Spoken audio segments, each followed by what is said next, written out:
সম্মানিত ফেনীবাসী, কোরআনের সাথে কেউ যদি একটা মুহূর্ত ব্যয় করে জীবনের, এটাই হচ্ছে তার গোল্ডেন টাইম, গোল্ডেন পিরিয়ড। আমরা যে সময়কাল অতিক্রম করছি, একদিন এটার মূল্যায়ন আছে না নাই? আসতে বলবেন আছে না নাই? অবশ্য একটা শ্রেণী মনে করে এমনি এমনি আসছি, এমনি এমনি চলে যাব, এগুলোর কিছুই হবে না। এরকম লোক আছে না নাই? ফেনীতে কি এমন লোক আছে? এই শ্রেণী কারা? কোরআন আর সুন্নাহর আলো দিয়ে যদি তাদেরকে আমরা মূল্যায়ন করি, তাহলে দেখতে পাই এরা হচ্ছে নাস্তিক। এরা কারা? এরা আউয়াল আখির কিছুই বোঝে না। এরা হচ্ছে চার পায়া জন্তুর মতো। এদেরকে সৃষ্টি করেছেন আল্লাহ তাআলা জাহান্নামের জন্য। জোরে জোরে বলুন নাউযুবিল্লাহ। তাদের পরিচয় কি? যদি কোরআনকে প্রশ্ন করি, কোরআন তুমি বলে দাও তাদের পরিচয় কি? কোরআন বলে দিয়েছে, লাহুম কুলুবুল লা ইয়াফকাহুনা বিহা ওয়া লাহুম আ'য়ুনুল লা ইউবসিরুনা বিহা ওয়া লাহুম আযানুন লা ইয়াসমাউনা বিহা উলাইকা কাল আনআম বাল হুম আদাল ওয়া উলাইকা হুমুল গাফিলুন। আল্লাহু আকবার। লাহুম কুলুবুন লা ইয়াফকাহুনা বিহা, তাদের অন্তর আছে, এই অন্তর দিয়ে তারা বুঝেও বোঝে না। তাদের চোখ আছে, দেখে, দেখেও দেখে না। তাদের কান আছে, শোনে, কিন্তু শুনেও শোনে না। আল্লাহ তাআলা বলেন এরা হলো চার পায়া জন্তুর মতো, বরং বালহুম আদাল, তার চেয়ে নিকৃষ্ট। ওয়া উলাইক, এদের আরো পরিচয় হলো তারাই হলো গাফিল। তারা মহাসত্য থেকে গাফিল থেকে যায়। এক পর্যায়ে দুনিয়ার জীবনটা তাদের ক্লোজ হয়ে যায়, জাহান্নামের জন্য তারা বরাদ্দ হয়ে যায়। নাউযুবিল্লাহ। জবানটা ছেড়ে বলুন না নাউযুবিল্লাহ। আর বিবেকবান যে, সে চিন্তা করে একদিন তো ছিলাম না, পৃথিবীতে একটু সময় পেলাম, আবার তো থাকবো না। সে চিন্তা করে আমার মতো কত লোক চলে গেল, আমাকেও তো যেতে হবে। সে চিন্তা করে সেখানে কি জবাব দেব। সে চিন্তা করে আমার যে একজন রব আছে, তার সামনে আমাকে দাঁড়াতে হবে। সেখানে যদি দাঁড়ায়, আর যে এত এত সময় পেলাম, সময় নিয়ে যদি জিজ্ঞেস করে কি করছো, কি জবাব দেব। এই কারণে সময়ের ব্যবধানে সব অন্যায় ছেড়ে সে যে কোনো মূল্যে কোরআন সুন্নাহর পথে চলে আসে। এরকম লোক আছে না নাই? আসতে বলবেন না আছে না নাই? হযরত ওমর তাদের জন্য সর্দার হয়ে আছে। কি ছিলেন? রাসূল সাল্লাল্লাহু আলাইহি ওয়াসাল্লামকে হত্যা করতে আসতেছিলেন, কিন্তু যখন বুঝতে পারলেন যে আসলেই তো এমনি এমনি তাকে ছেড়ে দেওয়া হবে না, যখন বুঝতে পারলেন এই দুনিয়ার আয়োজন এটা কোনো খেলতামাশার আয়োজন নয়, যখন বুঝতে পারলেন একদিন চলে যেতে হবে, সব কিছুর জবাব দিতে হবে, যখন কোরআনের আয়োজনে নিজেকে সম্পৃক্ত করে নিলেন, যখন সূরা তোহা তেলাওয়াত করলেন, নিজের আবেগ আর ধরে রাখতে পারলেন না, সব কিছু বিসর্জন দিয়ে মুসলমান হয়ে গেলেন। এই মুসলিম হওয়ার কারণে তার লাভ হলো না লস হলো? আসতে বলুন না, লাভ হলো না লস হলো? কেমন লাভ? মুসলিম জাহানের খলিফা হয়ে গেলেন। জবান ছেড়ে বলুন না সুবহানাল্লাহ। ইসলাম গ্রহণের পরে তার নাম তো ছিল ওমরে ফারুক, মূল নাম ছিল ওমর ইবনুল খাত্তাব, কিন্তু নবীজি উপাধি দিয়ে দিলেন তুমি এখন থেকে শুধু ওমর ইবনে খাত্তাব নয়, তুমি হচ্ছে ওমর আল ফারুক, সত্য মিথ্যার পার্থক্য সৃষ্টিকারী। আর তার ইসলাম গ্রহণের পরে ইসলামের গতি আগে যা ছিল বেড়েছিল না কমেছিল? ইসলাম গ্রহণের পরে এমন হয়েছে মুসলমানরা আগে ওপেন নামাজ পড়ার সাহস পায় না, তিনি ইসলাম গ্রহণ করার পরে ওপেন নামাজ শুরু করে দিয়েছে। শুধু তাই না, আল্লাহ তাআলা তাকে এত সম্মান দান করেছেন, মুসলিম জাহানের খলিফা হয়ে গেলেন যখন। ইতিহাস থেকে আমরা পড়েছি যেবার তিনি আমিরুল হজ হয়ে সাহাবায়ে কেরামদের বহর নিয়ে বাইতুল্লাহ তাওয়াফ করতে এলেন, লক্ষ লক্ষ সাহাবী নিয়ে তাওয়াফ করলেন। সে সময় আর নবীজি দুনিয়াতে নাই। আবু বকর রাদিয়াল্লাহু তাআলা আনহু অনেক আগে ইন্তেকাল করেছেন। সাহাবায়ে কেরামদের, হাজী সাহেবদেরকে নিয়ে হজ শেষ করলেন। যাওয়ার পথে একটা জায়গায় গিয়ে ওমর দাঁড়িয়ে গেলেন, চোখের পানি ছেড়ে দিলেন। পিছনে সাহাবায়ে কেরামের বিরাট বাহিনী থমকে গেলেন। কি হয়েছে? কাছের যারা ছিলেন বলতে লাগলেন, ওমর এখানে দাঁড়িয়েছেন। সব থমকে দাঁড়ালেন। ওমর রাদিয়াল্লাহু তাআলা আনহু হাতের ছড়িটা, লাঠিটা উত্তোলন করে দেখালেন, এই সেই জায়গা, ইসলাম গ্রহণের আগে আমি এখানে উট চড়াতাম। আমি আমার বাবার রাখাল ছিলাম। আমার বাবার নাম খত্তাব। আমি তার উট চড়াতাম, এখানেই পানি পান করাতাম। মাঝে মাঝে এমন হতো, আমি এখানে ঠিক মতো যদি উটকে ঘাস না দিতে পারতাম, খাবার না দিতে পারতাম, সন্ধ্যা হলে পরে যখন বাড়িতে যেতাম আমার বাবা আমাকে মারতো। কিন্তু ইসলামের বদৌলতে আল্লাহ তাআলা আজকে আমাকে এত সম্মান দান করেছেন, আকাশের নিচে জমিনের উপরে আমার উপরে খবরদারি করতে পারে এমন কারো সাহস এই পৃথিবীতে আজকে নাই। সম্মান দিয়েছেন কে? জবানটা ছেড়ে বলুন, সম্মান দিয়েছেন কে? সম্মানের মালিক কে? আর বেয়াদবি করলে পরে, অপমানিত করে, লাঞ্ছিত করে, জুতার মালা দিয়ে আল্লাহ তাআলা দুনিয়ার বুক থেকে বিদায় করে দিতে পারেন। তো সম্মানিত হাজিরিন, এই সময়টা আমাদের জীবনের একটা সেরা সময় হিসেবে যেন আল্লাহ কবুল করেন। আসুন কিছু সময়ের জন্য কোরআনের আলোচনায় মনোযোগী হই। সকলে বলি আল্লাহুম্মা আমিন। সুপ্রিয় সম্মানিত ফেনীবাসী, আমি আপনাদের সামনে মহাগ্রন্থ আল কোরআন আল কারীমের একটি ঐতিহাসিক সূরা, সূরাতুত তাগাবুন এর 9 নম্বর আয়াত তেলাওয়াত করেছি। আল্লাহ তাআলা যদি তৌফিক দেন, একটি আয়াতকে কেন্দ্র করি কিছু কথা বলতে চাই। সকলে বলেনি ইনশাআল্লাহ। জবান ছেড়ে বলুন ইনশাআল্লাহ। আমার সাথে একটু দোয়া করুন, রব্বিশরাহলি সাদরি ওয়ায়াসসিরলি আমরি ওয়াহলুল উকদাতাম মিন লিসানি ইয়াফকাহু কওলি। আমি এবারে আপনাদেরকে একটা ভিন্ন জগতের কল্পনায় নিয়ে যেতে চাই।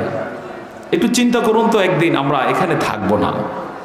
যেমনইভাবে আজকের কবরবাসী আমাদের মাঝে নেই, আমরাও কি এমন একদিন হওয়া লাগবে নাকি লাগবে না? এমন কেউ কে আছেন কিনা, না হুজুর আমি আসি, মরবো না, আমি সরকার দল করি, আমার সরকার মাত্র ক্ষমতায় এলো, আমি আসি? আসেননি কেউ? একজনও নাই? একটু হাত তোলেন না সাহস করে, হুজুর আমি আছি। একজনও নাই। আচ্ছা, যারা বিরোধী দলে আছে তারা আছে অন্তত, নাকি? কেউ নেই, ছিল না, হবেও না। একদিন আমরা থাকবো না। এই পৃথিবী একদিন সব মানুষকে ট্রান্সফার করে দিয়ে আবার আগের মতো হয়ে যাবে। একদিন প্রচন্ড একটা ভূমিকম্প হবে, যে বিষয়টা আল্লাহ তাআলা কোরআনুল কারীমের সূরা জিলজালের মধ্যে স্পষ্ট করে দিয়েছে। আল্লাহ তাআলা বলেন, ইযা সুলসিলাতিল আরদু সিলসালাহা ওয়া আখরাজাতিল আরদু আসকালাহা ওয়া ক্বালাল ইনসানু মা লাহা। আল্লাহু আকবার। ইদা সুলসিলাতিল আরদু জিলজালাহা, যখন একটা প্রচন্ড ভূমিকম্প হবে, ওয়া আখরাজাতিল আরদু আসকালাহা, ওই ভূমিকম্পের মধ্য দিয়ে পৃথিবীর বুকের মধ্যে যা কিছু বোঝা আছে সব বের হয়ে আসবে। 3 ধরনের বোঝা বের হয়ে আসবে। 1 নম্বর হচ্ছে, যত মানুষের লাশ আছে লাশগুলো জ্যান্ত হয়ে মাটির উপরে চলে আসবে। জবান ছেড়ে বলুন আল্লাহু আকবার। যারা আজ পর্যন্ত চলে গেলেন, শুধু তারাই নয়, কিয়ামত অবধি যতজন মৃত্যুবরণ করবেন সবাই সেদিন দাঁড়িয়ে যাবেন খালি গায়ে খালি পায়ে।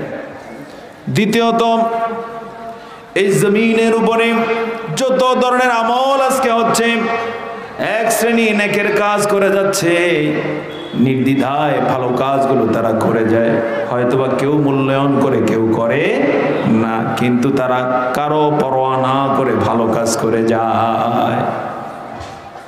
ওই ভূমিকম্পের পরে এই জমিন সবগুলো ভালো কাজের রেকর্ড বোঝার মতো বের করে দেবে। পক্ষান্তরে আরেকটা শ্রেণী আছে, নাস্তিক্যবাদ যারা লালন করে, তারা মনে করে দুনিয়ার জীবনটাই আসল, এখানে সফলতাই সফলতা, এখানে জিতে গেলেই জিতে যাবে, এখানের ভালোটাই ভালো, এখানের ইনকামই ইনকাম, এই চিন্তা লালন করে যা ইচ্ছা তা করে যায়। এরকম লোক আছে না নেই? আসতে বলবেন না, আছে না নেই? তাদের অপকর্মের ফিরিস্তি এত যে কোনো সাংবাদিকও লিখে শেষ করতে পারবে না। কিন্তু দেখা যায় বছর শেষে সেই হয় আবার সিআইবি, সে বিভিন্ন পুরস্কার পায়, সে গাড়ি হাঁকিয়ে চলে, তাকে প্রোটোকল দেওয়া হয়, কিন্তু ওই ভূমিকম্পের পরপরই তার অপকর্মের বোঝা জমিন বের করে দিয়ে বলবে, তোমরা বলেছো তাকে সিআইবি, তোমরা বলেছো তাকে বীর মুক্তিযোদ্ধা, তোমরা বলেছো তাকে এই সেই, কিন্তু তার অপকর্মের বোঝা হলো এই। নাউজুবিল্লাহ বলবেন না? এই জমিন তৃতীয় আরেক প্রকারের বোঝা বের করে দিবি। আরেক প্রকারের বোঝা, সেই বোঝাটা কি? সেই বোঝা হলো এই জমিনের বুকের মধ্যে হাজার হাজার টন, লক্ষ লক্ষ টন স্বর্ণ আর হীরার খনি আছে। যেই দেশ যত উন্নত, প্রযুক্তি যত আধুনিক, তারা ততটুকু বের করতে পারে, বেশিরভাগের খবরই কারো নাই। ওই ভূমিকম্পের পরপর জমিনের বুক থেকে সব ধরনের হীরা স্বর্ণের খনিগুলো বের হয়ে আসবে। এই দৃশ্য দেখে অকল আল ইনসান মা লাহা, মানুষগুলো তখন বলা বলি করবে, হায় আফসোস, জমিনের কি হলো? আমরা তো সামান্য 2-4-5 লাখ টাকার জন্য, এক ভরি স্বর্ণ পরিমাণ টাকার জন্য কত দুর্নীতি করেছি, মিথ্যে কথা বলেছি, আলেমদের নামে মিথ্যা মামলা দিয়েছি, আল্লাহর প্রিয় বান্দা তাকে জেল খাটিয়েছি। ভালো মানুষ সামান্য টাকার আশায়, সামান্য একটু প্রমোশন হবে, বেতন একটু বেশি পাবো, এই জন্য তাকে হয়রানির আয়োজন করেছি। আর আজকে এরকম বিশাল বিশাল স্বর্ণের হীরার চাকা বের হয়ে আসছে, নেয়ার মতো কেউ নাই, করলাম কি? এই দৃশ্য দেখে মানুষেরা তখন বলা বলি শুরু করে দিবে। কার কথা? এত আস্তে কেন? জবান ছেড়ে বলুন, কার কথা? আল্লাহ বলছেন অকল আল ইনসান মা লাহা। কোন সূরা? সূরাতুস সিলসিলা। এরপরের আয়াত বড় ভয়ঙ্কর, বড় বিস্ময়কর। এরপরের আয়াত বড় প্রকম্পিত করার মতো আয়াত। আল্লাহ তাআলা বলেন, ইয়াউমাইযিন তুহাদ্দিসু আখবারাহা। এরপরে জমিন হাদ্দাসা ইউহাদ্দিসু, আলেম যারা আছেন আপনারা জানেন, বাবে তাফঈল থেকে সব খবর জমিনের উপরে যে যা করেছে, যে যা বলেছে, সব খবর সেদিন জমিন বলে দিবে। আল্লাহু আকবার বলবেন না?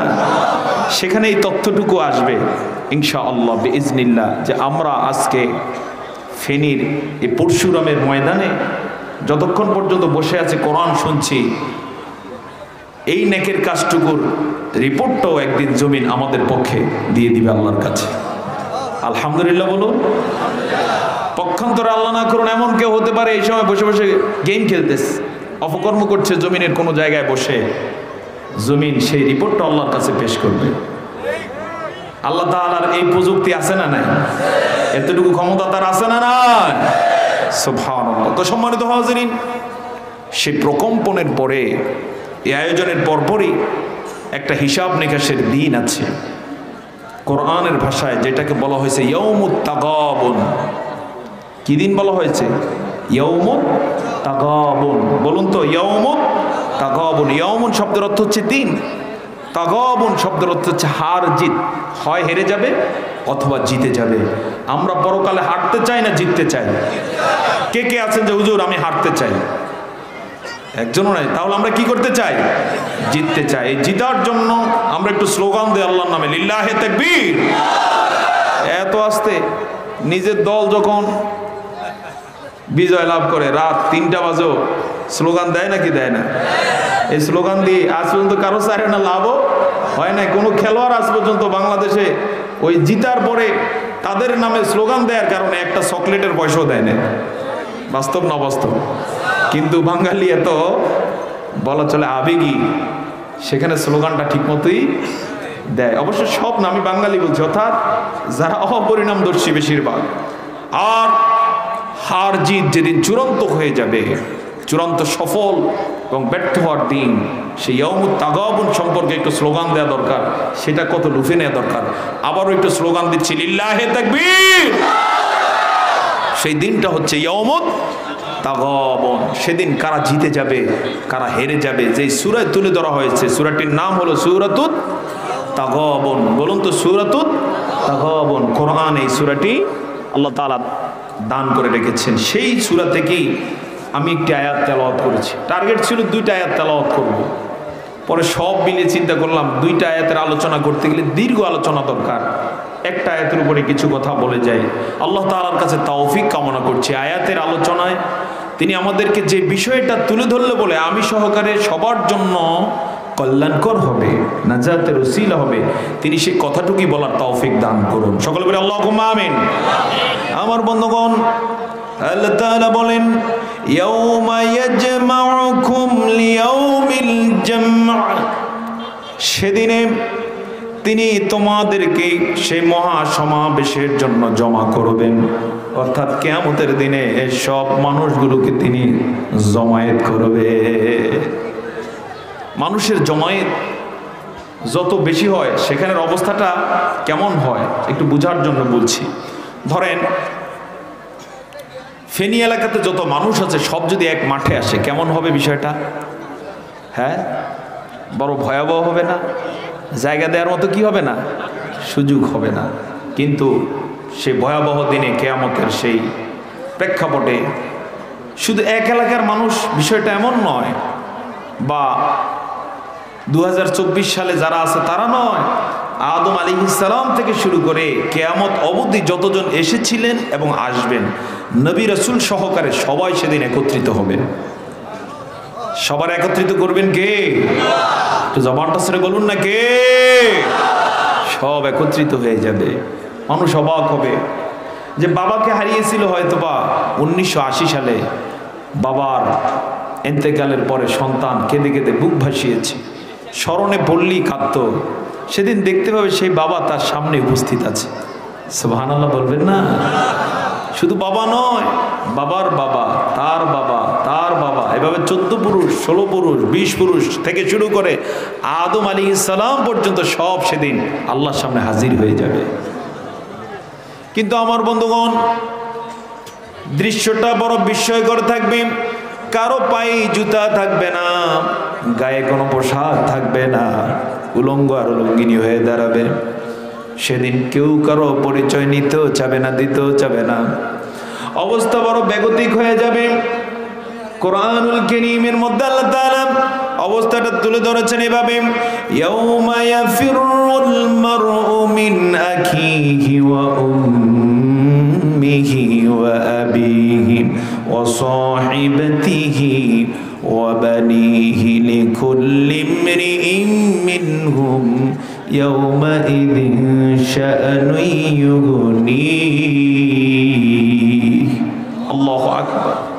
সেদিন ইয়াউমা, এই ইয়াউমের তাফসীর যেন আল্লাহ নিজেই করছেন, ইয়াউমা ইয়াফিরুল মারউ মিন আখিহি। সেদিন 1 নম্বরে ব্যক্তি তার ভাই থেকে পালিয়ে যাবে, আড়াল হয়ে যাবে, পালাবে। আজকে সবচেয়ে বেশি দাপট দেখায় ভাই বেরাদারের। বাস্তব না বাস্তব? দলের ভাই বেরাদারের জন্য সব দিতে রাজি, আবার তাদের ক্ষতিতে সব কিছু করতে রাজি। আছে না না এরকম? কিন্তু সেদিন এত ভয়াবহ হবে যে সে ভাইয়ের থেকে কি পালিয়ে যাবে। 1 নম্বরে ইয়াউমা ইয়াফিরুল মারউ মিন আখিহি। কার কথা? আসতে বলবেন না, কার কথা? 2 নম্বরে ওয়া উম্মিহি, মায়ের থেকে পালাবে। এবং এই আয়াতের আলোকে বোঝা যায় যে সবচেয়ে আপনজনকে, 1 নম্বরে ভাই বেরাদার হয় কি আপনজন। সুবহানাল্লাহ, ভাই বিপদের বন্ধু হয়। কিন্তু সেদিনে প্রথমে ভাই পালাবে, এরপরে পালাবেন উম্মিহি, মায়ের থেকে, মা পালাবে সন্তান থেকে। ও আবিহি, 3 নম্বরে পালাবেন মানুষ তার বাবার কাছ থেকে। 4 নম্বরে অসাহিবাতিহি, স্ত্রীর থেকে পালাবেন। 5 নম্বরে ওয়াবানিহি, সন্তান থেকে পালিয়ে যাবেন। কারণ কি? আল্লাহ তাআলা বলছেন লিকুল্লি ইমরিইম মিনহুম ইয়াউমাইযিন শানুন ইউগনি। এর কারণ হচ্ছে সে যা আমল করে এসেছে, আমলের পরিমাণ যা আছে, সে ভয়ে থাকবে এখান থেকে যদি ভাইয়ের পরিচয় দেয়, মায়ের পরিচয় দেয়, বাবার পরিচয় দেয়, সন্তানের পরিচয় দেয়, স্ত্রীর পরিচয় দেয়, কিছু দেয়া লাগতে পারে। দুনিয়াতে এরকম দেয়া লাগে নাকি লাগে না? আসতে বলবো না, লাগে না লাগে না? ভাই যদি সম্পদশালী হয় আরেক ভাইকে কি দেয়া লাগে? মাকে দেয়া লাগে, বাবাকে দেয়া লাগে, দিবে। এটাই তো যৌক্তিক, এটাই স্বাভাবিক। এই কারণে হাসরের ময়দানে প্রথমে তাদের থেকে পালিয়ে বাঁচতে চাবে যেন কিছু দেয়া না লাগে। এত ভয়াবহ দিনে সেদিন ডাক পড়বে, কে কি এনেছ, সামনে আসো।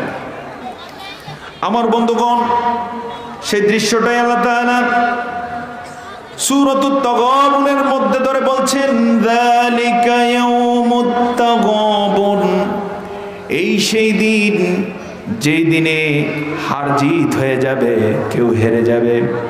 আজকে দুনিয়াতে কেউ যদি কোনো খেলায় হেরে যায়, পরের বার জিতার সম্ভাবনা আছে না নাই? আসতেই বলবেন না, আছে না নাই? কোন সন্তান এসএসসিতে এবার যদি খারাপ করে, আবার সুযোগ আছে আগামী বছর দিয়ে পাশ করার মতো। কিন্তু হাসরের ময়দান বড় ভয়াবহ। কেউ যদি সেই দিন হেরে যায়, কোনোদিন বাঁচতে পারবে না। আর সেই হার জিতের দিনের যাবতীয় কাজগুলো পরকালে যে করতে হবে না, এখানে করতে হবে। কোথায়?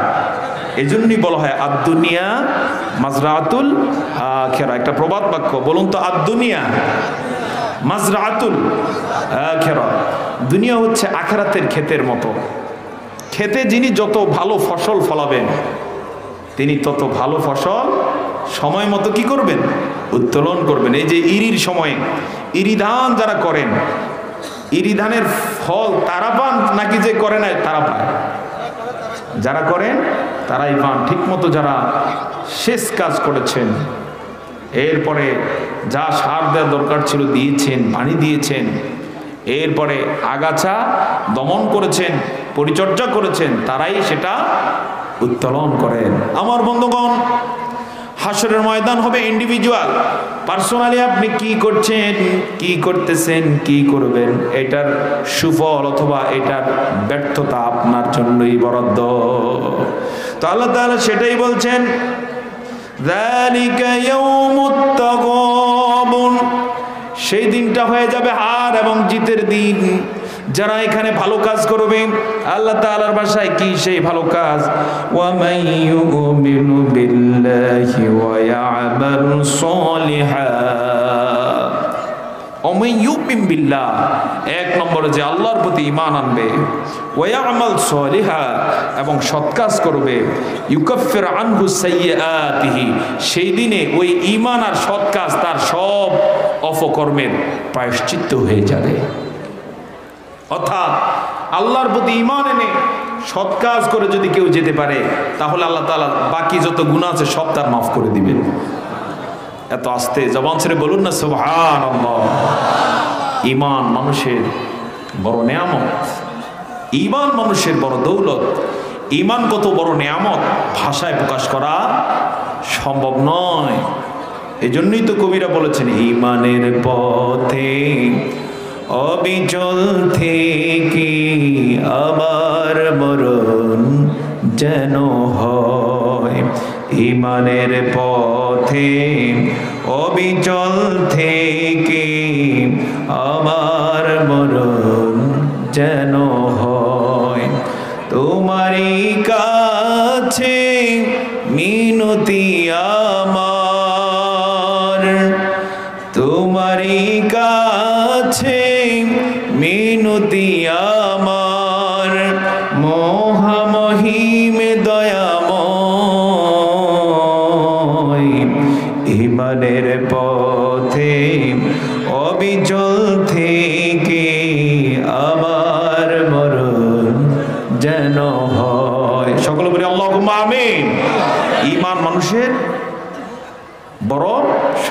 সুবহানাল্লাহ।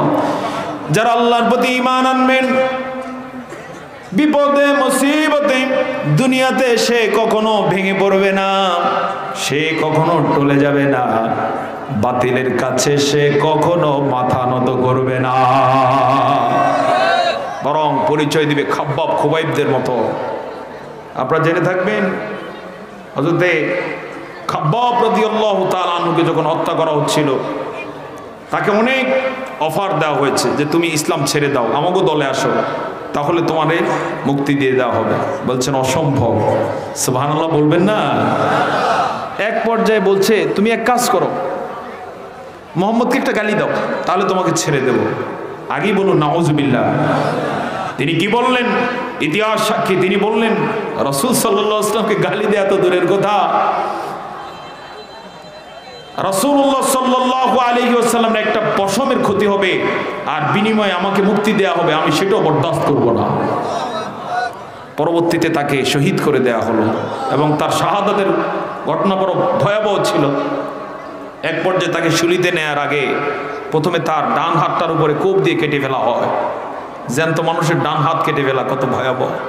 বাম হাত কাটা হয়েছে, ফাগুলো একে একে কর্তন করা হয়েছে। এরপরে ছেড়ে দেয় না, তাকে শুলিতে চড়াচ্ছে। শুলিতে যে সময় চড়াচ্ছে সে আল্লাহর কাছে ফরিয়াদ করেছে, আল্লাহ তাআলা আমার শাহাদাতের নিউজ আমার রসুলের কানে তুমি পৌঁছে দিও। রাসূল সাল্লাল্লাহু আলাইহি ওয়াসাল্লাম সেই সময় ছিলেন মদিনায়, তিনি ছিলেন মক্কাতে। হঠাৎ করে নবীজি বলে উঠেছেন আমার খাব্বাবকে শহীদ করে দেওয়া হচ্ছে। আল্লাহু আকবার। আর তিনি সেই সময় বলে উঠলেন কসম খেয়ে, ফুস্তু ওয়া রব্বিল কাবা, কাবার রবের কসম আমি সফল হয়ে গেছি। সুবহানাল্লাহ বলবেন না? কি বললেন? আমি সফল হয়ে গেছি। এটা বলতে পারলেন কিভাবে? যাদেরকে ইসলামের কারণে ঈমানের কারণে শহীদ করে দেওয়া হয়, শাহাদাতের সময়ে মৃত্যুবরণের সময়ে তারা সরাসরি আল্লাহর জান্নাত দেখতে পান। এটা কোরআনের বক্তব্য। সূরা ইয়াসিনের মধ্যে আল্লাহ তাআলা উল্লেখ করেছেন। সূরা ইয়াসিনে এসেছে, আলেম যারা আছেন আপনারা জানেন, বা যারা এই তাফসীর পড়েছেন আপনারা জানেন, হাবিবে নাজ্জার নামে আজকের যে তুরস্ক এই এরিয়াতে এক মুসলিম বসবাস করতেন। সেখানে কয়েকজন নবী গিয়েছেন দ্বীনের দাওয়াত নিয়ে, কিন্তু ওই জনপদের বাসীরা, এন্তাকিয়া শহর ছিল, এই শহরের অধিবাসীরা তাদেরকে মিথ্যা প্রতিপন্ন করেছে। অবশেষে এই নিউজ যখন হাবিবে নাজ্জার শুনলেন, তিনি চিৎকার দিয়ে এসে বললেন সাবধান, নবীদেরকে তোমরা মিথ্যাবাদী বলো না, মিথ্যা প্রতিপন্ন করো না। তখন তারা বলল তুমিও মুসলমান হয়ে গেছো?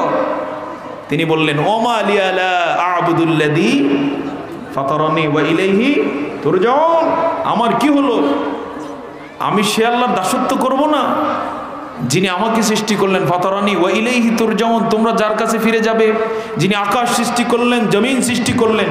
বলুন তো আকাশ সৃষ্টি করেছেন কে? জমিনের মালিক কে? আমাদের মালিক কে? সুতরাং দাসত্ব করলে কার করা দরকার? নাকি কোনো নেতা, কোনো নেত্রীর?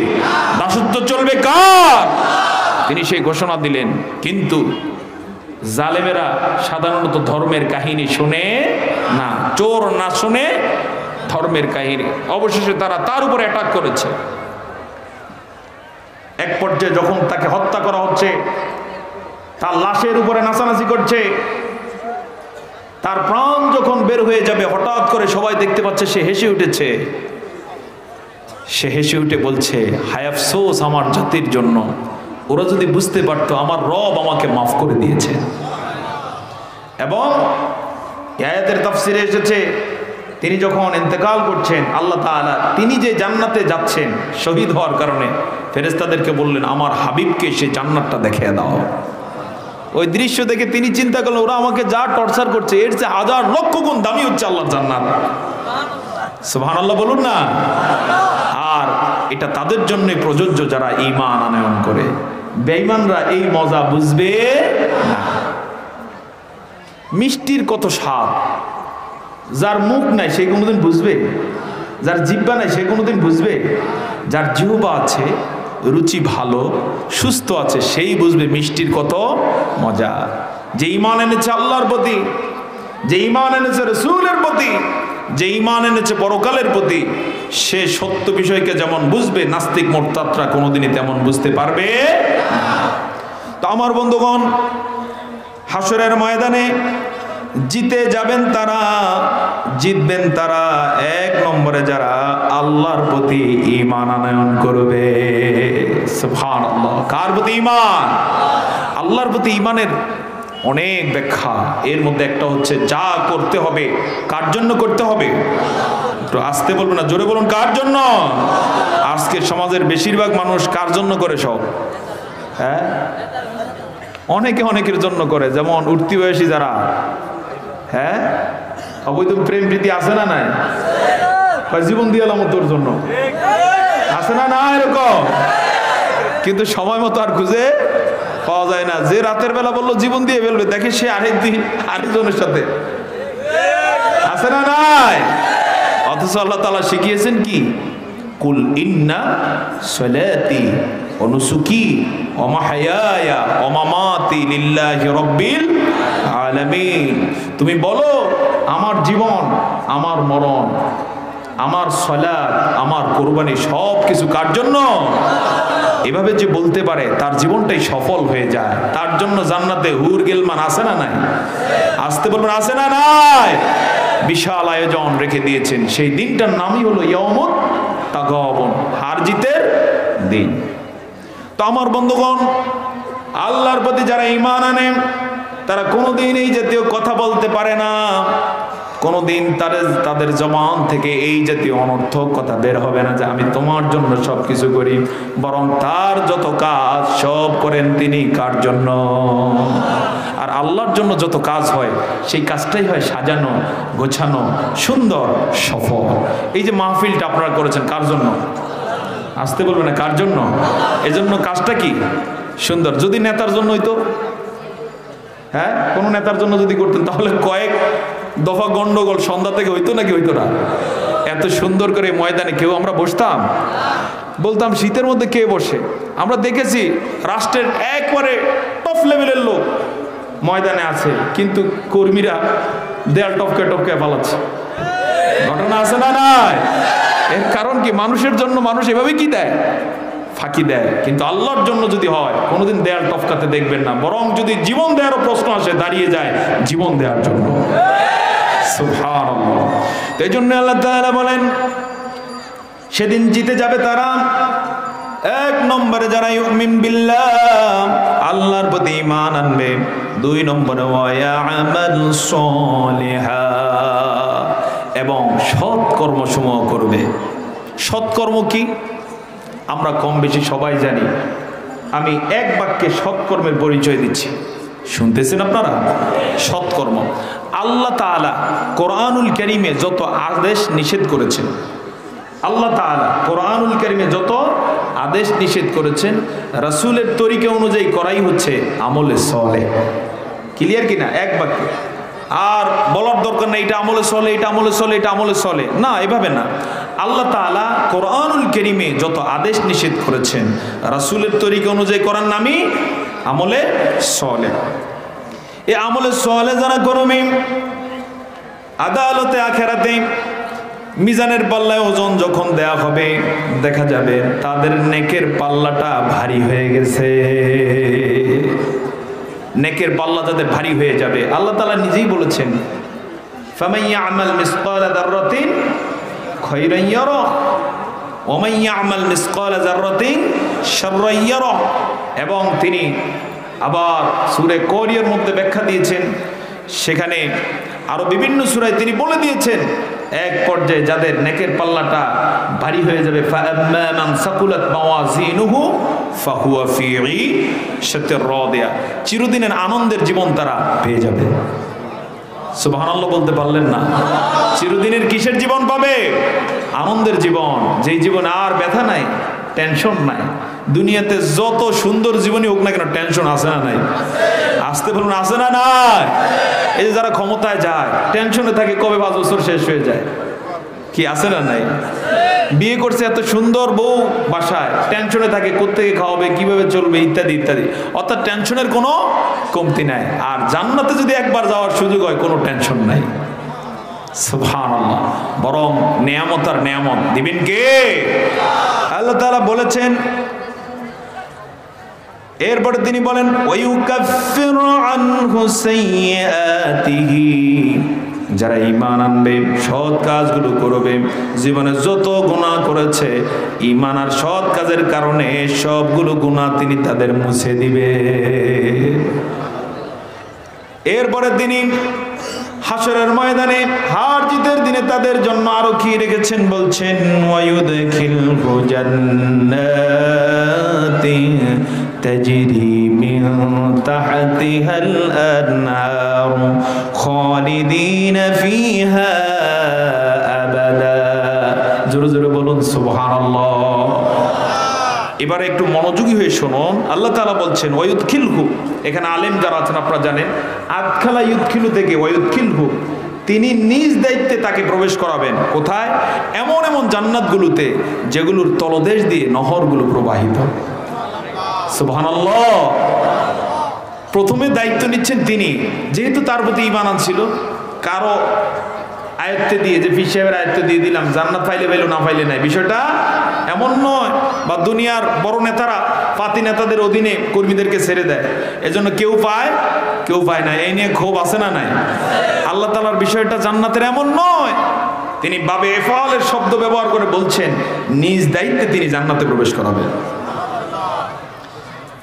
কেমন জান্নাত হবে? আল্লাহ তাআলা বলছেন এমন জান্নাত হবে তাজরি মিন তাহতিহাল আনহার, যে জান্নাতগুলোর তলদেশ দিয়ে নহর সমূহ প্রবাহিত হবে। নহরের তাফসীর আল্লাহ তাআলা আবার নিজে 47 নম্বর সূরার মুহাম্মদ, এই সূরা মুহাম্মাদের 15 নম্বর আয়াতে বলেছেন জান্নাতের মধ্যে তিনি 4টা স্পেশাল নহর রেখেছেন। কয়টা? সবাই বলুন কয়টা? 1 নম্বরে হলো স্বচ্ছ সুমিষ্ট পানির নহর, 2 নম্বরে মদের নহর, 3 নম্বরে মধুর নহর, 4 নম্বরে সেখানে তিনি রেখে দিয়েছেন স্বচ্ছ একেবারে পিওর দুধের নহর। কয়টা? কয়টা নহর? 4টা। নহর বলতে কেউ কেউ বুঝতে পারে যে খালের মতো বা ঝর্ণার মতো, না, সাগরের মতো এক একটা হবে। সুবহানাল্লাহ বলতে পারলেন না? আর জান্নাত কত বড়, কোরআনকে যদি প্রশ্ন করি, কোরআন বলে দিয়েছে মুত্তাকিদেরকে যে জান্নাতটা দেওয়া হবে সেটা দুনিয়ার জমিন থেকে 7 আসমান পর্যন্ত যত বড়, তার চেয়ে বড় হবে এক একটা জান্নাত। এত বড় আয়োজন রেখে দিয়েছেন ইয়াউমুত তাগাবুন, হার জিতের দিনে। এবার চিন্তা করুন সেদিন যারা জিতবে তারা সফল না ব্যর্থ? আসতে বলুন সফল না ব্যর্থ? আজকের আলোচনা আমি উদাত্ত আহ্বান রাখতে চাই, সেই দিনে আমরা যেন জিততে পারি কাজ করতে হবে। রাজি আছে কিনা ইনশাআল্লাহ? ওই জিতার জন্য যদি প্রয়োজনে রক্ত দেয়া লাগে দিতে রাজি আছে কিনা? সেদিন জিতার জন্য প্রয়োজনে যদি দুনিয়াতে জীবন দেয়া লাগে দিতে রাজি আছে কিনা? কারা কারা রাজি আছে আব্দুল আল্লাহকে দেখায়।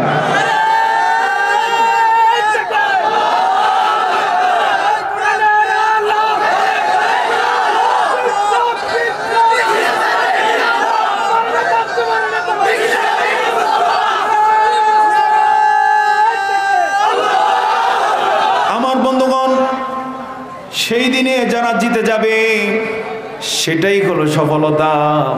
তাদের বিষয়ে কোরআনে এসেছে এক পর্যায়ে যাদের আমল নামা পরকালে ভারী হয়ে যাবে, ডান হাতে আমল নামা যখন দেয়া হবে ব্যক্তি চির আনন্দিত হয়ে আমল নামা নিয়ে লাভ মেরে উঠবে।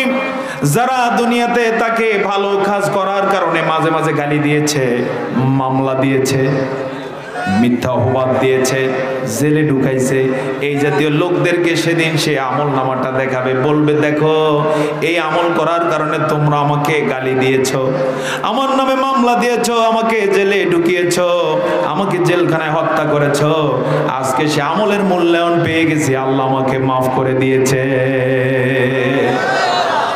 কোরআন আল্লাহ তাআলা বলেছে এক পর্যায়ে হাসতে হাসতে আল্লাহ জান্নাতে চলে যাবে।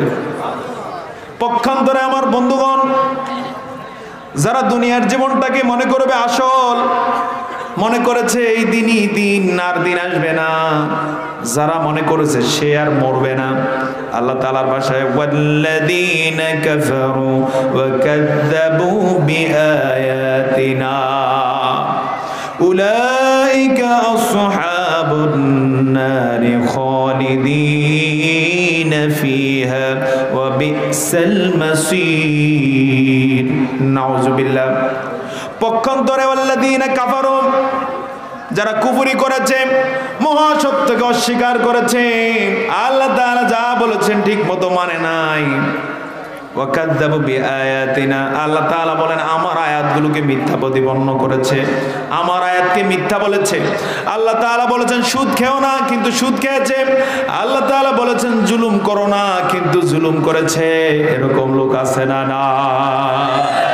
আল্লাহ তাআলা বলেছেন মিথ্যা কথা বলো না, কিন্তু মিথ্যা ছাড়া তার বক্তৃতা চলে না। আল্লাহ তাআলা বলেছেন বেপরদায় চলো না, কিন্তু সে বেপরদাকে দিয়েছে প্রগতি না। এরকম যারা করবে, আল্লাহ তাআলার ভাষায় উলাইকা আসহাবুন নার, সেদিনে তারাই হয়ে যাবে জাহান্নামের অধিবাসী। জোরে জোরে বলুন নাউযুবিল্লাহ। কয়দিনের জন্য জাহান্নামে যাবে?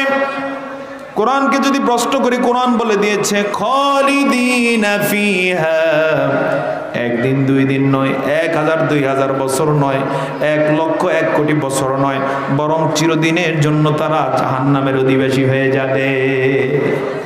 কয়দিনের জন্য?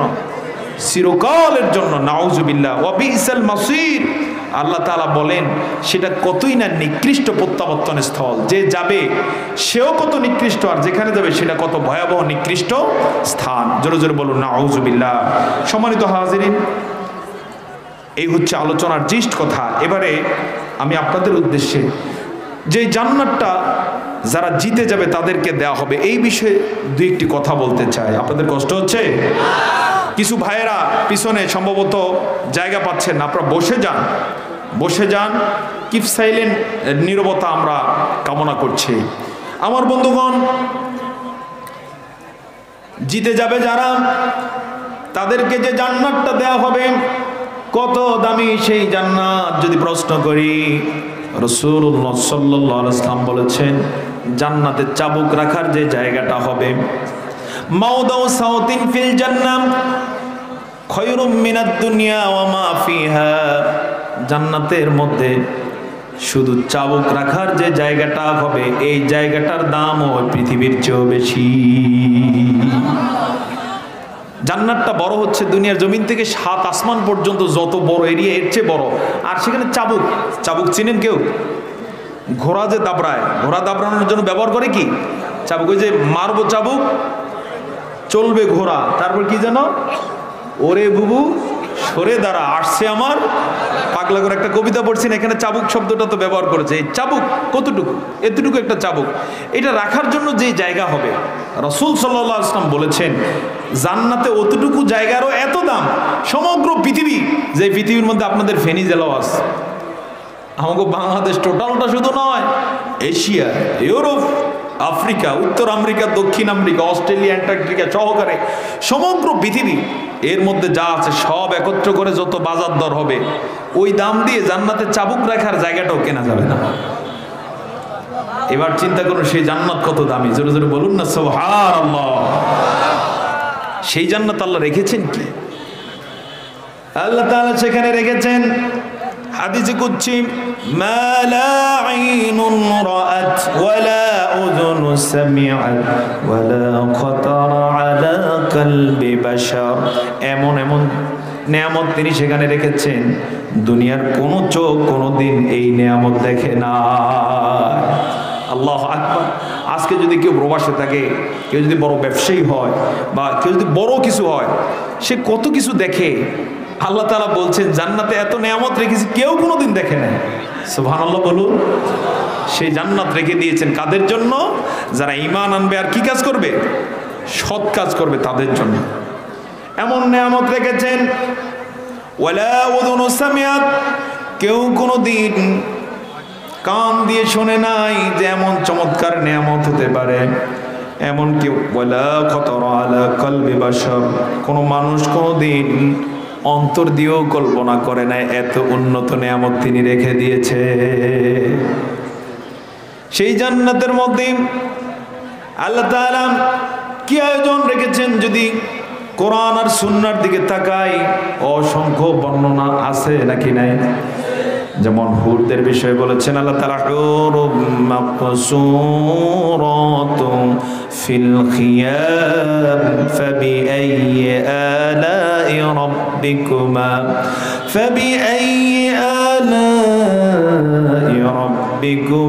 তুকাদ্দিবান। সুবহানাল্লাহ। সেখানে তিনি রেখে দিয়েছেন হুরুন, এমন হুর মাকসুরাতুন ফিল খিয়াম, তারা তাবুতে রয়েছেন, আনত নয়না হুর, যারা সংরক্ষিত। কেমন হতে পারে না দেখলে কল্পনাও করা যাবে না। জোরে জোরে বলুন না সুবহানাল্লাহ। এত সুন্দরী হবেন এক একজন। রাসূলুল্লাহ সাল্লাল্লাহু আলাইহি ওয়াসাল্লাম বলেছেন, কোন হুর যদি দুনিয়ার আকাশ এভাবে ফুটো করে উঁকি মারে, তার চোখ এত সুন্দর, চোখের আলোতে আকাশ জমিন আলোকিত হয়ে যাবে। হুররা যখন হাসবে, তার হাসিতে, তার দাঁতেও এত ঝলক, এত রূপ, সেখানে জান্নাত চকচক করে উঠবে যখন হাসি মেটে উঠবে। সে হুর রেখে দিয়েছে জান্নাতে। এই হুরের বর্ণনা আজকে আমাদের কাছে ক্লিয়ার না থাকার কারণে দুনিয়ার অবৈধ ফ্রেম ফ্রিতিতে মুসলমানের সন্তানরা পর্যন্ত আজকে আকৃষ্ট হচ্ছে। সেখানে আরো বড় ভয়াবহ অবস্থা। এগুলো বলতে গেলে অনেকে লজ্জা পাবে, বলতে চাই না। সম্মানিত হাজিরিন, এই জন্য এই জাতীয় আলোচনাগুলো সামনে আনা দরকার। আল্লাহ তাআলা সেই আলোচনাই কোরআনে রেখে দিয়েছেন যেন সামনে থাকে। যেন বলুন না সুবহানাল্লাহ। আমরা সেই জান্নাতে জিততে চাই, আমরা সেই পরকালে জিততে চাই। রাজি আছি তো ইনশাআল্লাহ? পক্ষান্তরে সেই জান্নাতের বিষয় বাদ দিয়ে, ঈমান আর সৎকর্মের বিষয় বাদ দিয়ে যদি দুনিয়া নিয়ে ব্যতিব্যস্ত কেউ থাকে, তাহলে হেরে যাবে সেদিন, এবং সে হার চূড়ান্ত হার। এই হারের পরে জীবনের নাম সে ভুলে যাবে, কি নাম ছিল। জাহান্নামে যখন যাবে, সারাটা জনম সে জাহান্নামের মধ্যে থাকতে হবে। আস্তাগফিরুল্লাহাল আযীম। সম্মানিত হাজিরিন, সেই হুরের বিষয়ে আরেকটু বর্ণনা আপনাদের উদ্দেশ্যে তুলে ধরতে চাই। জান্নাতে যে হুর থাকবেন, আল্লাহ তাআলা তাদেরকে এত উন্নত ব্যবস্থাপনায় রেখেছেন, তারা প্রতিদিন 70টা ওড়না চেঞ্জ করবে। এক একটা ওড়নার দাম এই দুনিয়ার চেয়ে বেশি। সুবহানাল্লাহ বলতে পারলেন না? পৃথিবীতে এমন কোন নারী কি আছে যে সে যে ওড়না ব্যবহার করে এটার দাম একটা জেলা পরিমাণ? আসেনি? আচ্ছা, বিশ্ব ধনী যে তার বউ, একটা জেলার যে দাম, এই দামের একটা ওড়না পরে জীবনে কোনোদিন শুনছি? হ্যাঁ। এবার চিন্তা করুন, আল্লাহ আপনাকে আমাকে কোন দরজা দিতে চান, কোন সম্মান দিতে চান, যে ঈমান আর আমল লাভ করে পরকালে জিতে যাবে। আল্লাহ তাআলা তাকে যে স্ত্রী দান করবেন, সেই স্ত্রী প্রতিদিন 70টা ওড়না ব্যবহার করবে। তার একটার দাম কোনো জেলার মতো নয়, কোনো দেশের মতো নয়, কোনো মহাদেশের মতো নয়, সমগ্র পৃথিবীর যে দাম তার চেয়ে বেশি হবে। সুবহানাল্লাহ। এগুলো রেখে তিনি ঘোষণা দিয়েছেন কোরআনুল কারীমের সূরা আলে ইমরানের 133 নম্বর আয়াতে। সেখানে তিনি বলেছেন, তোমরা দৌড়াও সেই জান্নাত লাভের জন্য। আল্লাহ তাআলা এভাবে বলেছেন, وسارعوا إلى مغفرة من ربكم وجنة عرضها السماوات والأرض أعدت للمتقين। তিনি বলেন, ওয়াসারিউ, তোমরা দৌড়াও, ইলা মাগফিরাতিম মির রাব্বিকুম, তোমাদের রবের পক্ষ থেকে ক্ষমা লাভের জন্য, ও জান্নাতিন, এবং এমন জান্নাতের জন্য যার প্রশস্ততা হচ্ছে আসমান সমূহ এবং জমিন সমূহ বরাবর, যেটা ইতোমধ্যে রেডি হয়ে গেছে মুত্তাকিদের জন্য। কাদের জন্য? মুত্তাকিদের জন্য। সম্মানিত হাজিরিন, সেই জান্নাতের বিবরণে এমন বর্ণনা এসেছে, রাসূলুল্লাহ সাল্লাল্লাহু আলাইহি ওয়াসাল্লাম বলেছেন, জান্নাতে বিভিন্ন ফলের এক একটা বাগান হবে এই পৃথিবীর চেয়েও বড়। যেমন আঙ্গুরের বাগান হবে এই পৃথিবীর চেয়েও বড় বাগান। আঙ্গুরের বাগান কত উন্নত হতে পারে আমরা বাংলাদেশিরা তেমন জানি না, জানার কথা না, কারণ বাংলাদেশে অ্যাভেলেবেল নয়। কিন্তু আপনি যদি আফগানে চলে যান, কাশ্মীরে চলে যান, আপনি যদি কাজাকিস্তান, কিরগিজস্তান, উজবেকিস্তান, রাশিয়ান বিভিন্ন অঞ্চলে যান, বিশাল বিশাল আঙ্গুরের গাছ, যেগুলো সবটা কেটে দেওয়া হয় প্রতি বছর। আবার সেখান থেকে এই যে কি বলে যেন এটাকে, ছোট ছোট বের হয় ফুলকি, এটা বের হয়ে ছড়ায় ছড়ায়, থোকায় থোকায়, আবার ফুলে ফলে সুশোভিত হয়ে যায়। পৃথিবীতে যদি আয়োজন হতে পারে, আল্লাহর জান্নাতের আয়োজনটা কত উন্নত। জান্নাতের মধ্যে যে খেজুর হবে, হাদিসে এসেছে এক একটা খেজুরের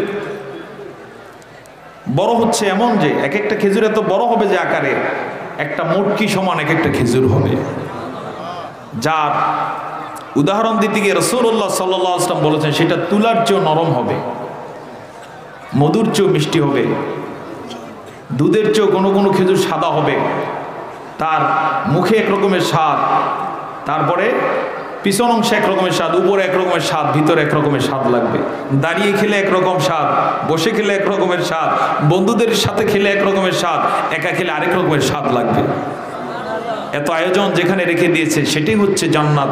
সেই জন্য তিনি আহ্বান করেছেন যে সেদিন যারা জিতে যাবে তোমরা তাদের পক্ষ হয়ে কাজ করো। দুইটা কাজ, ঈমান আনো আর কি করো, সৎ কাজ করো। আজকের আলোচনায় আমি আপনাদের উদ্দেশ্যে এই পয়েন্টটাই রেখে আলোচনা আপনাদের কানে কানে পৌঁছে দিয়ে যেতে চাই। আসুন আমরা ঈমানের সাথে সৎ কাজ করে যাই। পারবো তো ইনশাআল্লাহ?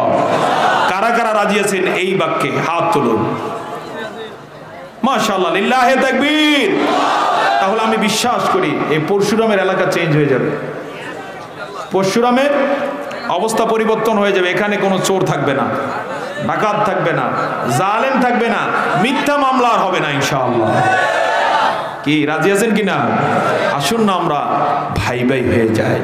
রাসূলুল্লাহ সাল্লাল্লাহু আলাইহি ওয়াসাল্লাম মক্কা থেকে মদিনায় যাওয়ার আগে এলাকাটার নাম ছিল ইয়াসরিব। কি নাম ছিল? ইয়াসরিব। নবীজি যখন গেলেন, নবীজির সম্মানার্থে তারা চেঞ্জ করে দিলেন নাম। কি নাম রাখলেন? নাম রাখলেন কি? মদিনা। আজও সেটা কি? মদিনা। এবং গোটা পৃথিবীর সবচেয়ে পছন্দের শহর কোনটা যদি প্রশ্ন করা হয়, নাম কি? মদিনা। সুবহানাল্লাহ।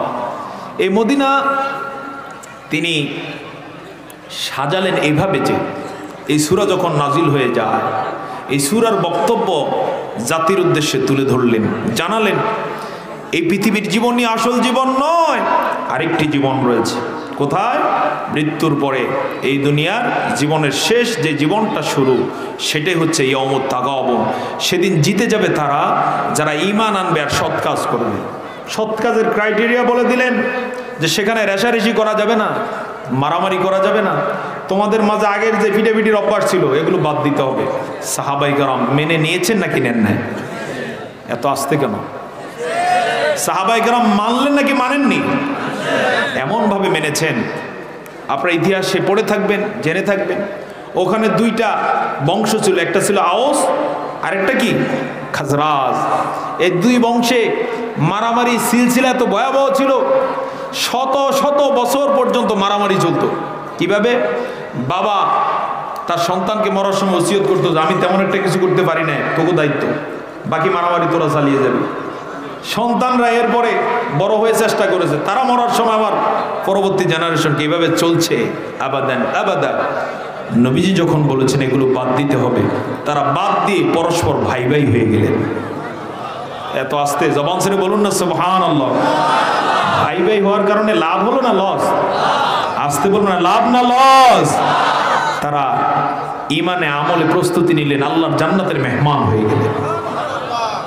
আল্লাহ তাআলা বলে দিলেন রাদিয়াল্লাহু আনহুম ওয়া রাদু আনহু যালিকা লিমান খাশিয়া রাব্বাহ। আল্লাহ তাআলা তাদের উপরে খুশি হয়ে গেলেন। রাদিয়াল্লাহু আনহুম ওয়া রাদু আনহু, তারাও ঈমান এনে সৎ কাজ করে আল্লাহর প্রতি খুশি হয়ে গেলেন। এটা তাদের ক্ষেত্রেই প্রযোজ্য। যালিকা লিমান খাশিয়া রাব্বাহ, যারা তাদের রবকে ভয় করে। আমাদের রব কে? জবান ছেড়ে বলুন, আমাদের রব কে? সুতরাং এটা সাহাবায়ে কেরামের কাজই নয়, আমাদের কাজও সেম। আমরা আল্লাহকে ভয় করার দরকার আছে না নাই? এই ভয় যদি না থাকে তাহলে মানুষটা আর মানুষে পরিণত হয় না, মানুষটা গরু ছাগলের চেয়ে কি হয়ে যায়? নিকৃষ্ট হয়ে যায়। আর যার হৃদয়ে আল্লাহর ভয় থাকে সে সোনার মানুষে পরিণত হয়ে যায়। যাদের হৃদয়ে আছে আল্লাহর ভয় তারা কভু পথ ভুলে যায় না। আল্লাহর প্রেম ছাড়া এই দুনিয়ায় কারো কাছে কাছে কোনো কিছু চায় না। যাদের হৃদয়ে আছে আল্লাহর ভয়, তারা কভু পথ ভুলে যায় না। আল্লাহর প্রেম ছাড়াই দুনিয়ায় কারো কাছে কোনো কিছু চায় না। বাস্তব না অবাস্তব? তারা কারো কাছে তেমন কামনা করে না, আল্লাহর ভয় লালন করে কাজ করে যায়। যেন বলুন না সুবহানাল্লাহ।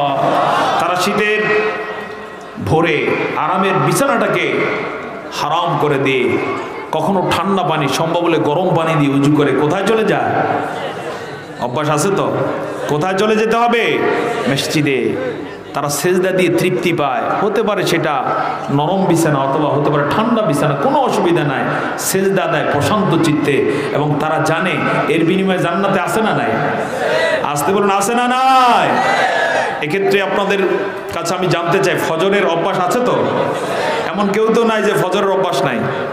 হ্যাঁ, যদি আল্লাহ না কোনো অভ্যাস থেকে থাকে যে ফজর মাঝে মাঝে কাজা হয়, আজকে সিদ্ধান্ত নিতে পারি কিনা আর ছাড়বো না। পারবো কিনা ইনশাআল্লাহ? যারা ফজরে যান বাকিদেরকে ডেকে নিয়ে যান, আসুন না ফজরটাকে সাজায় এমন ভাবে যে আমার রব আমার প্রতি খুশি হয়ে গেলেন। একটি হাদিস রাসূলুল্লাহ সাল্লাল্লাহু আলাইহি ওয়াসাল্লাম বলেছেন, সকালবেলা একদল ফেরেশতা প্রত্যেক ব্যক্তির সামনে আসেন, এসে আল্লাহ তাআলার কাছে দোয়া করে দেন, আল্লাহ তাআলা তুমি আজকে তার দিনটাকে সফল করে দাও। কাদের জন্য দোয়া করেন? যারা ঈমানে আর আমলে সকালে অতিক্রম করছেন, সকালে অতিবাহিত হচ্ছেন, সকালে তিনি উপনীত হয়েছেন, অর্থাৎ ফজরটা পড়েছে।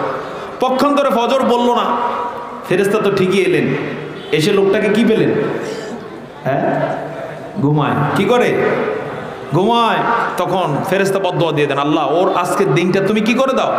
ধ্বংস করে দাও। ঘুম থেকে উঠলো, দেখলো আরে এরপরে সময় নেই, দাঁত মাজার টাইম পেয়ে না, অফিসের দিকে দৌড়। এভাবে পুরা মাস চলে যায়। যে বেতন পায় এই বেতন দিয়ে দেখা যায় সংসার চলতে পারে না, সংসার চালাতে পারে না। আর যে ফজর কোনোদিন কাজা করেনি, দেখা যায় ইনকাম কম কিন্তু বরকত বেশি। ঘটনা আছে না নাই? আসতে বলবেন, আছে না নাই? ইনকাম কম বরকত বেশি, এটা অ্যাভেলেবেল। শহরে না দেখলো গ্রামে আছে না নাই? ইনকাম তত বেশি না, কিন্তু সন্তানগুলো মানুষ হয়ে গেল। ইনকাম তত বেশি না, মানুষ তাকে ভালোবাসে। ইনকাম তত বেশি নয়, কিন্তু মানুষ তাকে সম্মান দেয়। কোথাও গেলে চেয়ারটা ছেড়ে মানুষ বসতে দেয়। বাস্তব না বাস্তব? আর নামাজ পড়ে না ঠিক মতো, ইনকাম অনেক, মানুষ তাকে সালামটাও দেয় না। আছে কি না? এটা মূলত কার নিয়ামত? আর পক্ষান্তরে যে বেনামাজি, এটা কার গজব? আল্লাহর গজব। এই জন্য চেষ্টা করবেন ফজর দিয়ে শুরু এবং এশা দিয়ে দিনটা শেষ করে আর্লি উঠতে, আর্লি ঘুমাতে। এতে ইনশাআল্লাহ জীবনের আপনার আজ পর্যন্ত যত অর্জন, এই অর্জনের সাথে অর্জন যোগ হবে, বেড়ে যাবে। বাড়িয়ে দিবেন কে? আমরা পারবো কিনা সেভাবে? পারবো কিনা ইনশাআল্লাহ? আমরা জিততে চাই পরকালে, রাজি আছি তো ইনশাআল্লাহ? আজকের মাহফিলে যারা এসেছে ইনশাআল্লাহ পরকালে আমরা জিততে চাই। কারা কারা রাজি আছে? আবার হাত তুলে আল্লাহকে দেখায়, লিল্লাহে তাকবীর। আমরা যদি জিতে যাই, হেরে যাবে কে? হ্যাঁ, হেরে যাবে কে? শয়তান জিতবে না আমরা জিতবো? সেই জিতার জন্য লড়াই আছে না নাই? সারা জীবনে সেই লড়াই করতে হবে। ইমানদাররা সেই লড়াইয়ে দুনিয়াতেও জিতবে, আখিরাতেও জিতে যাবে ইনশাআল্লাহ। কিন্তু বন্ধুগণ, যদি আল্লাহ না করুন এমন হয়, ওয়াদা করলাম ঠিকই, ফজরের জামাতে শামিল হতে পারলাম না, তাহলে আমি জিতবো না শয়তান জিতবে? আসতে বলুন, আমি নাকি শয়তান? কোন ঈমানদার কখনো শয়তানকে জিতাতে পারে না, উচিত নয়। সে কথাটাকে আল্লাহ তাআলা এভাবে বললেন, ওয়াল্লাযীনা কাফারু ওয়া কাযযাবু বিআয়াতিনা উলাইকা আসহাবুন নারি খালিদিনা ফিহা ওয়া বিসাল মাসীর। নাউযুবিল্লাহ। একটু জিকির করি, লা ইলাহা ইল্লাল্লাহ।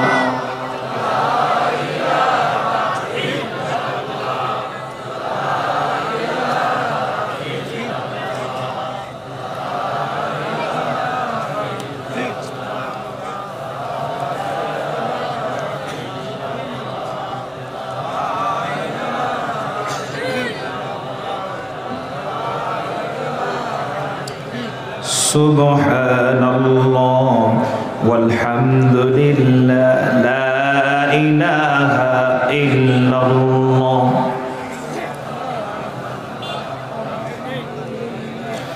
লা ইলাহা ইল্লাল্লাহ লা ইলাহা ইল্লাল্লাহ মুহাম্মাদুর রাসূলুল্লাহ সাল্লাল্লাহু আলাইহি ওয়াসাল্লাম। সম্মানিত হাজিরিন, এবারে ছোট্ট ছোট্ট কয়েকটা পয়েন্ট আপনাদের উদ্দেশ্যে তুলে ধরতে চাই। ঈমানের সাথে সাথে যে পয়েন্টগুলো আমাদের জীবনের সাথে ওতপ্রোতভাবে জড়িত, কোরআনুল কারীমের সূরা আলে ইমরানের 134 এবং 35 নম্বর আয়াতে সে পয়েন্টগুলো তুলে ধরা হয়েছে।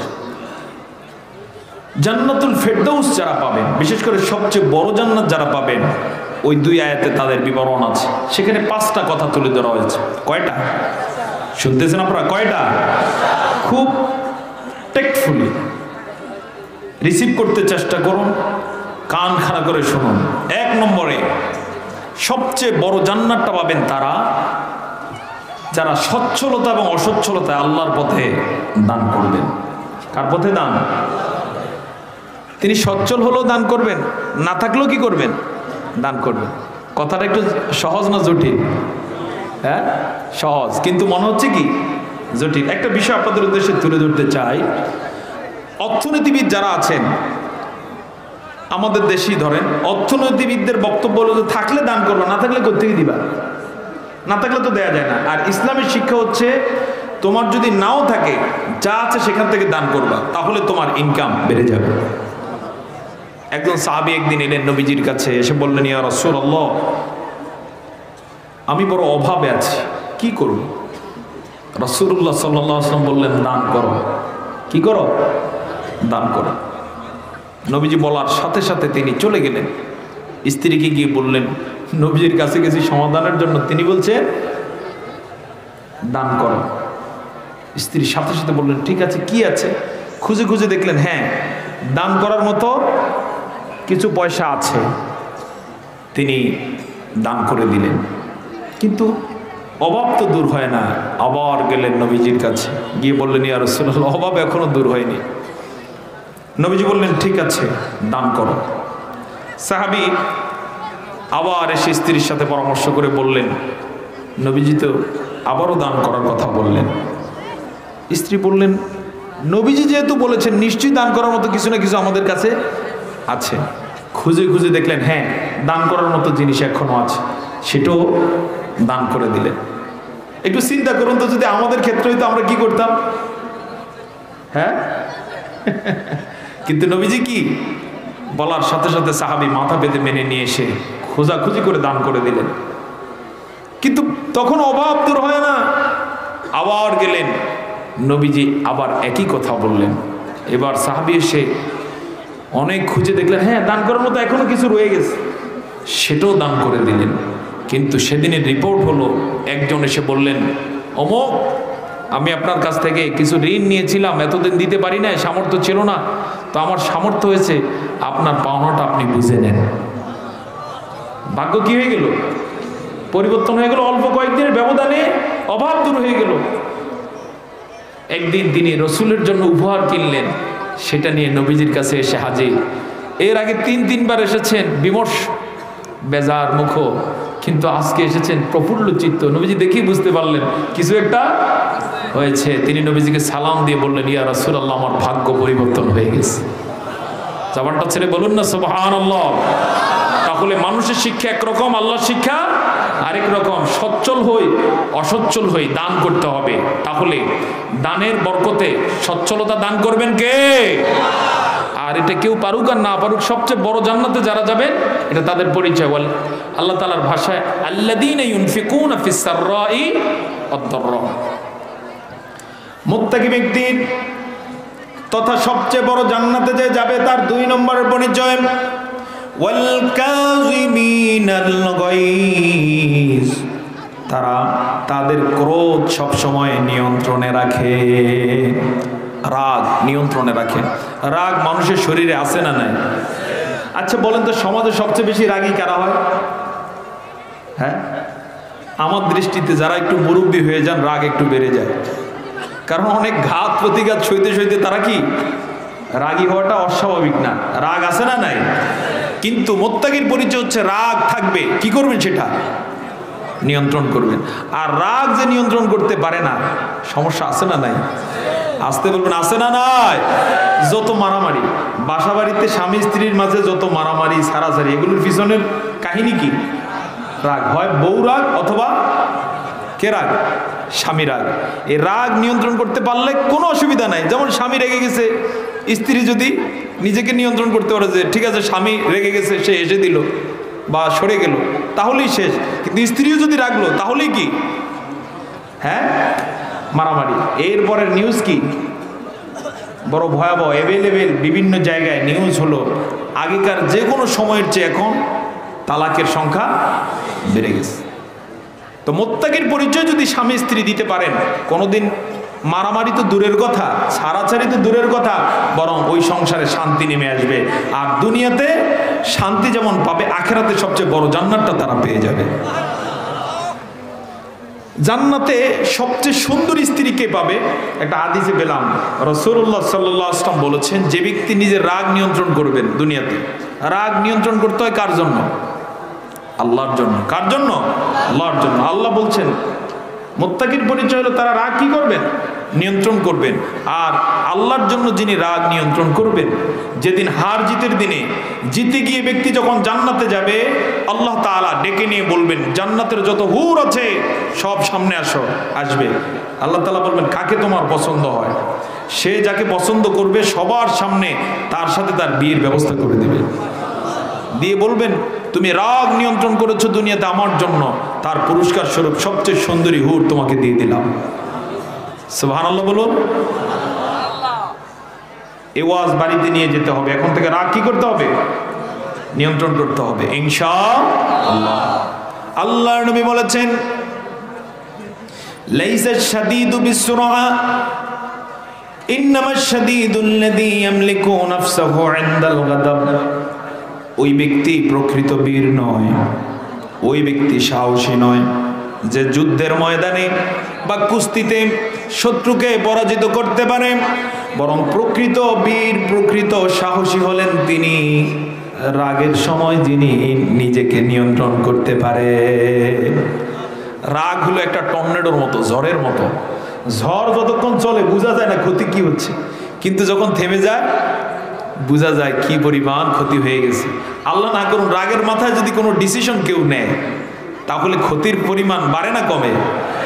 আর এই রাগ তো সারাদিন থাকে না, সারা জন্মও থাকে না, একসময় কি হয়ে যায়? পানি হয়ে যায়। তখন দেখতে পারে যে রাগের মাথায় যদি ডিসিশন নিয়ে থাকে সেটা সঠিক না ভুল? ভুল। এই জন্য রাগ কি করতে হবে? কথা বলুন, রাগ কি করতে হবে? আজকের মাহফিল থেকে উদাত্ত আহ্বান রাখছি, রাগ কি করতে হবে? নিয়ন্ত্রণ করতে হবে। এটা কেউ পারুক আর না পারুক, সেই হার জিতের দিনে সবচেয়ে বড় জান্নাত যারা পাবেন এটা তাদের পরিচয়। সুবহানাল্লাহ বলুন। আমরা সবচেয়ে বড় জান্নাতটা পেতে চাই, তাহলে রাগ কি করতে হবে? নিয়ন্ত্রণ করতে হবে। এটা কয় নম্বর পরিচয় দিলাম মুত্তাকির? 2 নম্বরের পরিচয়। 3 নম্বরের পরিচয় হচ্ছে ওয়াল আফিনা আনিন নাস।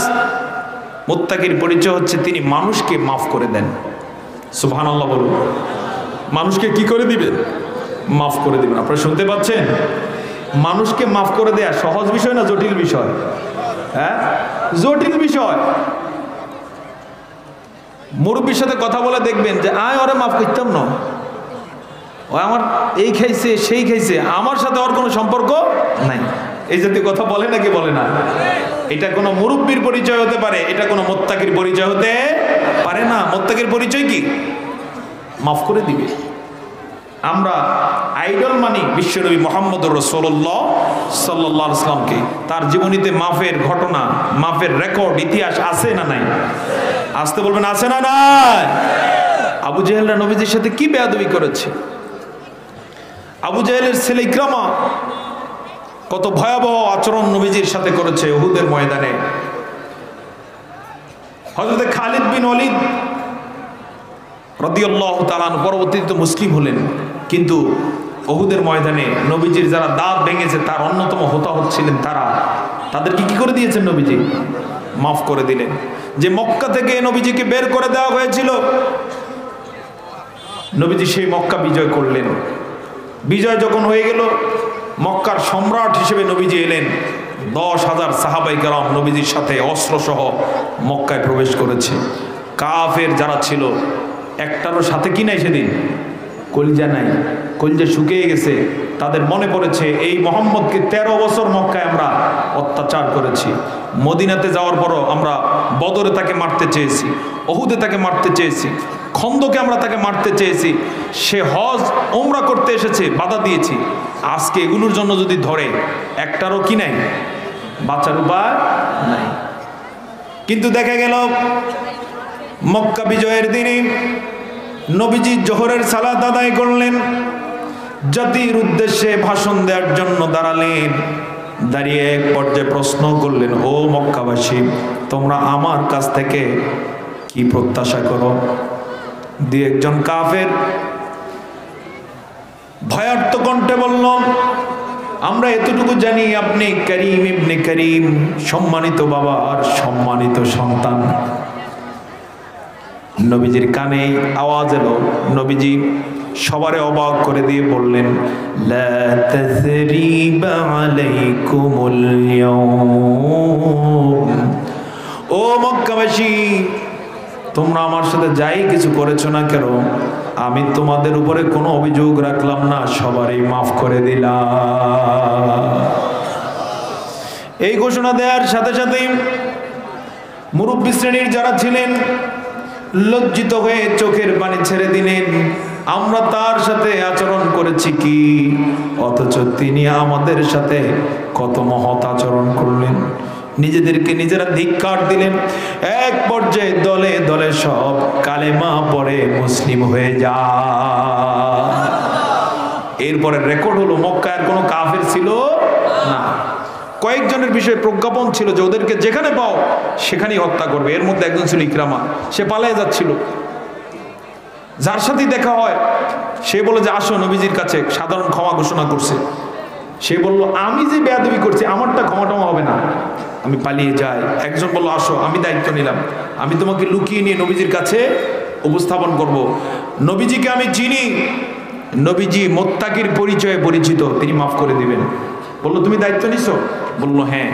একদিন আড়ালে আবডালে সবার অগোচরে তিনি রুমাল মুখে দিয়ে পালিয়ে পালিয়ে নবীজির কাছে এসে বললেন, ইয়া রাসূলুল্লাহ, আমি আবু জাহেলের ছেলে ইকরামা, আমি আমার অতীত ভুলের জন্য ক্ষমা চাই, আমাকে আপনি মাফ করে দেন। নবীজি সাথে সাথে মাফ করে দিলেন। সেই ইকরামও এটুকু সুযোগ পেয়ে অবশেষে ইসলামের এমন খাদেম হয়ে যান। ইতিহাসে যতজন মুফাসসির আছে তার মধ্যে একজন হলেন এই ইকরামা রাদিয়াল্লাহু তাআলা। সুবহানাল্লাহ বলবেন না? শুধু তাই না, ইয়ারমুক যুদ্ধে ইসলামের জন্য যারা শহীদ হয়েছেন তাদের মধ্যে অন্যতম তিনি হয়ে গেলেন। তিনি এক পর্যায়ে শহীদ হয়ে গেলেন। সুবহানাল্লাহ। তো আমার বন্ধুগণ, নবীজি শিখালেন এমন আমরা সেই ক্ষমার চর্চা আমাদের মাঝে বাড়ানোর দরকার আছে না নাই? আজকে যদি ক্ষমার চর্চা আমাদের দেশে থাকতো, দেশের চেহারা পরিবর্তন হয়ে যেত। এটা কেউ পারুক আর না পারুক, এটা মুত্তাকির পরিচয়। মুত্তাকি ব্যক্তি মানুষকে কি করে দিবেন? মাফ করে দিবেন, ক্ষমা করে দিবেন। বেশিরভাগ মানুষই আপনার সাথে দেখবেন যে বেয়াদবি করে। আপনি যেমন আচরণ চান সে আপনার সাথে তেমন আচরণ করে না।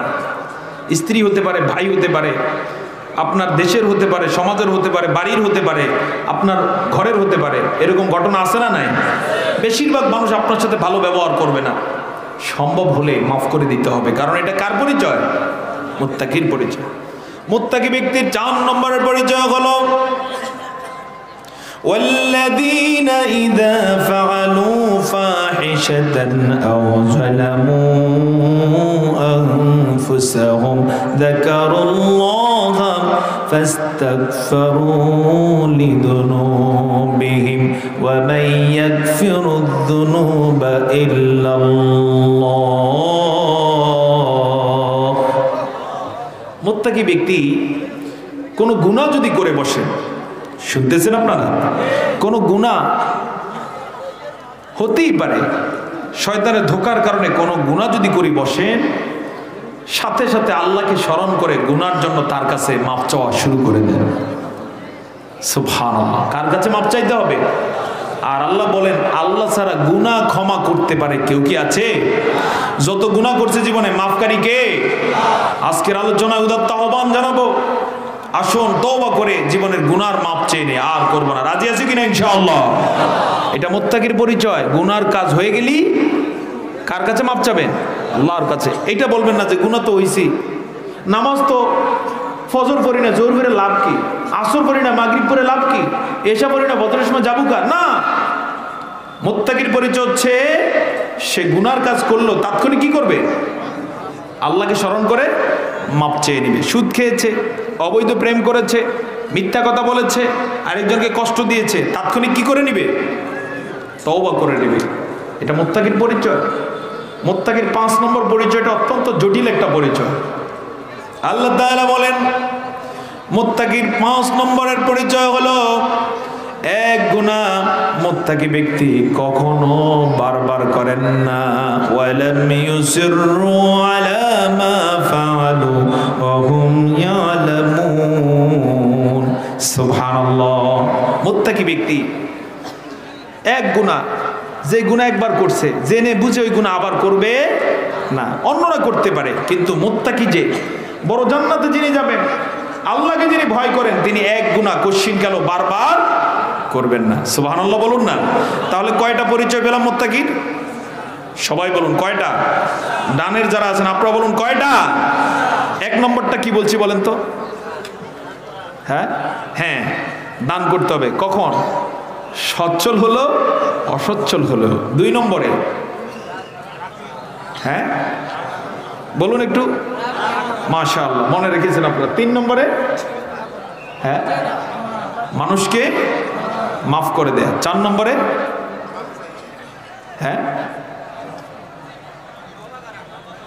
গুনাহ করে বসলে আল্লাহকে স্মরণ করে কি করা? তওবা করা। আর 5 নম্বরে এক গুনাহ বারবার না করা। এটা কার পরিচয়? কার পরিচয়? মুত্তাকির পরিচয়। তার জন্যই রয়েছে সবচেয়ে বড় জান্নাত। যদি কেউ প্রশ্ন করে সবচেয়ে বড় জান্নাত পাবে কে, তাহলে ফির সাহেবে পাবে নাকি? আলেমে পাবে? বড় চাকরি যে করে সে পাবে? কে পাবে? কে পাবে? আজকের আলোচনা এটি কিন্তু গুরুত্বপূর্ণ একটা পয়েন্ট আপনাদের উদ্দেশ্যে আমি রেখে দিয়ে গেলাম শেষের দিকে এসে। মুত্তাকি ব্যক্তি তিনি সবচেয়ে বড় জান্নাত পাবেন। তার পরিচয় কয়টা পেলাম? কয়টা? 5টা। এরপরও যদি ভুলে যান, আপনাদের জন্য আমি নোট দিয়ে গেলাম। আল্লাহ তাআলা 3য় সূরা, সূরা আল ইমরানের 134 থেকে 135 এই 2 আয়াতে এই 5 পরিচয় তিনি তুলে ধরেছেন। মনে রাখা সহজ হবে না ইনশাআল্লাহ? আলোচনার এবার কেন্দ্রে আবার আপনাদেরকে নিয়ে আসি। আলোচনা করেছি কোন সূরা থেকে? সূরাতুত তাগাবুন 9 এবং 10 নম্বর আয়াত। হার জিতের দিনের আমি কিছু কথা বলেছি। সম্মানিত হাজিরিন, সে হার জিতের দিনটা এত গুরুত্বপূর্ণ যে কোরআনুল কারীমের শুধু 2 আয়াত নয়, এখানে আলেম যারা আছেন তারা জানেন কোরআনুল কারীমের 30 পারার প্রায় 10 পারা জুড়ে আল্লাহ তাআলা আখিরাতের আলোচনা করেছে। কয় আয়াতে?